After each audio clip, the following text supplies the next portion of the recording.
అధికారంలోకి వచ్చాక సంవత్సర కాలం అవుతున్నా ప్రజలకు ఇచ్చిన హామీలని నెరవేర్చకుండా ఈరోజు రెడ్ బుక్ రాజ్యాంగం అంటూ కక్ష సాధింపు చర్యలకు మాత్రమే వాళ్ళు ఏ విధంగా కన్ఫైన్ అవటమే కాకుండా ఈ రాష్ట్రాన్ని దోచుకొని దాచుకుంటూ ఇంకా ఈ రాష్ట్రాన్ని అప్పుల్లో ముంచేస్తుంటే ఈ రాష్ట్రాన్ని కాపాడుకోవాలి, ఈ రాష్ట్ర ప్రజలకి అండగా ఉండాల్సిన బాధ్యత ప్రజా పార్టీ అయిన వైఎస్ఆర్ కాంగ్రెస్ పార్టీకి ఉంది. కాబట్టి ప్రజల తరఫున ఈరోజు ఏదైతే ఈ కూటమి ప్రభుత్వం ప్రజలకి వెన్నుపోటు పొడిచి సంవత్సరం అవుతుందో ఈ జూన్ 4ని వెన్నుపోటు దినంగా మా నాయకుడు జగన్మోహన్ రెడ్డి గారు అనౌన్స్ చేయడమే కాకుండా ఈరోజు రాష్ట్ర వ్యాప్తంగా ప్రజలకి అండగా ర్యాలీలు చేసి అఫీషియల్స్ కి మెమరాండం ఇచ్చి అది ప్రభుత్వానికి అందజేసి వాళ్ళు ఇచ్చిన హామీలని వాళ్ళ మేనిఫెస్టోని నెరవేర్చమని డిమాండ్ చేస్తున్నాం.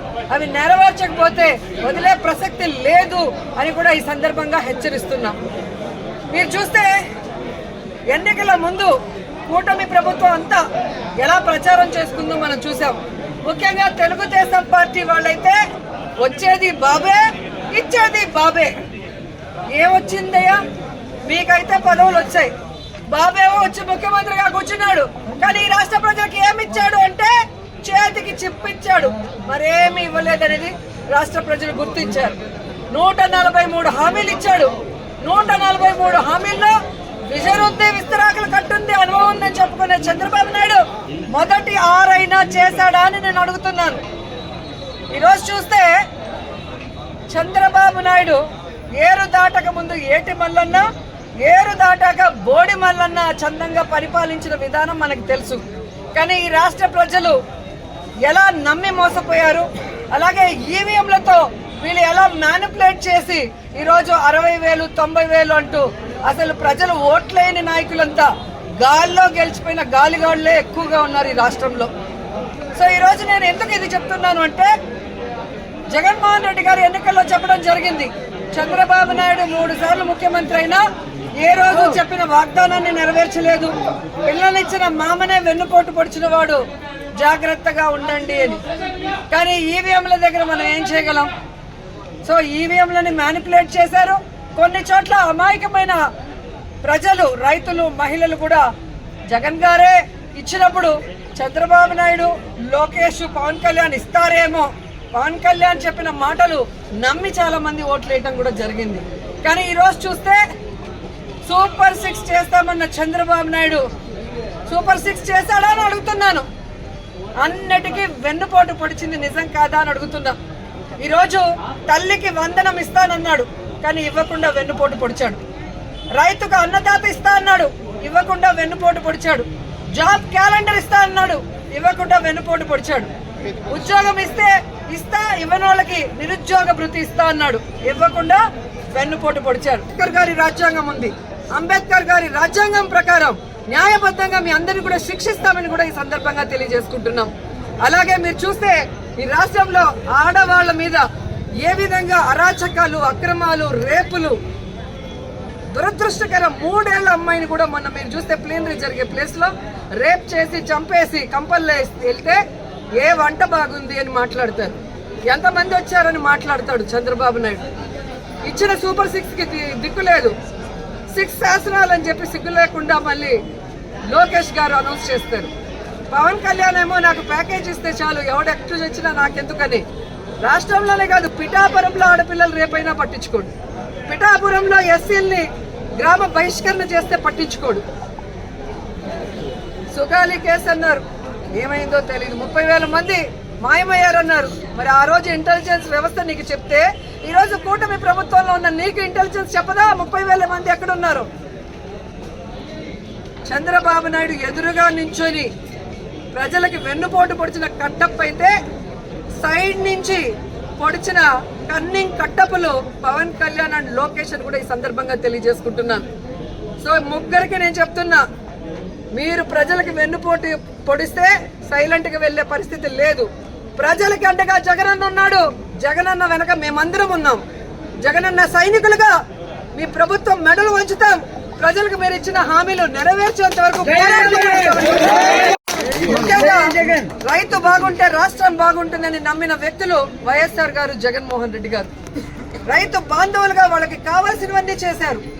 రైతుకు గిట్టుబాటు ధర ఇచ్చారు. రైతుకు పెట్టుబడి రైతు భరోసా ద్వారా రబీకి కానీ ఖరీఫీ కానీ అందించడం మనం చూసాం. అలాగే వాళ్ళ గ్రామాల్లోనే వాళ్ళకి నాణ్యమైన విత్తనాలు కానీ ఎరువులు కానీ వ్యవసాయానికి సంబంధించిన పనిముట్లనన్నీ కూడా రైతు భరోసా కేంద్రం ద్వారా ఇవ్వటం జరిగింది. 5 ఏళ్లలో ఏ రోజు రైతు రోడ్డెక్కలేదు. మాకు అన్యాయం జరిగిందనో, మాకు గిట్టుబాటు ధర రాలేదని రోడ్డెక్కల. కానీ తెలుగుదేశం పార్టీ అధికారంలోకి వచ్చిన తర్వాత మిర్చి రైతులు రోడ్డెక్కారు, మామిడికాయ రైతులు రోడ్డెక్కారు, పసుపు రైతులు రోడ్డెక్కారు. ఎందుకంటే ఎక్కడా కూడా దేనికి గిట్టుబాటు లేదు. ఈరోజు రైతులైతే కన్న నీళ్ళు కాదు, రక్తపు నీళ్ళు వస్తున్నాయి కళ్ళల్లో నుంచి. ముఖ్యంగా చిత్తూరు జిల్లాలో మామిడికాయలు ఎక్కువ. మామిడికాయకి రేట్ లేక కనీసము 5 రూపాయలు అంటే కోసే కూలి కూడా రాకుండా ఈరోజు వాళ్ళు ఇబ్బంది పడే పరిస్థితి వస్తే పట్టించుకునే నాదుడే లేదు. ఈరోజు పసుపుకి కానీ మిర్చికి కానీ వరికి కానీ దేనికి కూడా ఇవ్వలేదు. రైతు భరోసా అంటే అన్నదాత సుఖీభవ ఇవ్వలేదు. రైతు భరోసా కేంద్రాలు నిర్వీర్యం చేశారు. భరోసా కేంద్రానికి ఉన్న వైఎస్ఆర్ గారి బొమ్మని, జగనన్న బొమ్మని తీసేస్తారు. వైఎస్ఆర్ క్లినిక్ ఉన్న వైఎస్ఆర్ గారి పేరు తీసేస్తారు. నిజంగా మీరు నిజమైన నాయకులైతే, మీకు చిత్తశుద్ధి ఉంటే జగనన్న చేసిన దానికన్నా గొప్పగా పరిపాలించండి. జగనన్న చేసిన దానికన్నా గొప్పగా సంక్షేమాన్ని అందించండి. జగనన్న చేసిన దానికన్నా గొప్పగా అభివృద్ధిని అందించండి. అంతేగాని నిర్వీర్యం చేస్తూ ఈరోజు కక్ష సాధింపు చర్య చేసుకోవాలంటే గొప్ప గొప్ప వాళ్లే చరిత్రలో చరిత్రహీనులుగా మిగిలిపోయి కాలగర్భంలో కలిసిపోయారు. ఆ విషయాన్ని చంద్రబాబు నాయుడు, లోకేష్, పవన్ తెలుసుకోవాలని కూడా ఈ సందర్భంగా తెలియజేసుకుంటున్నా.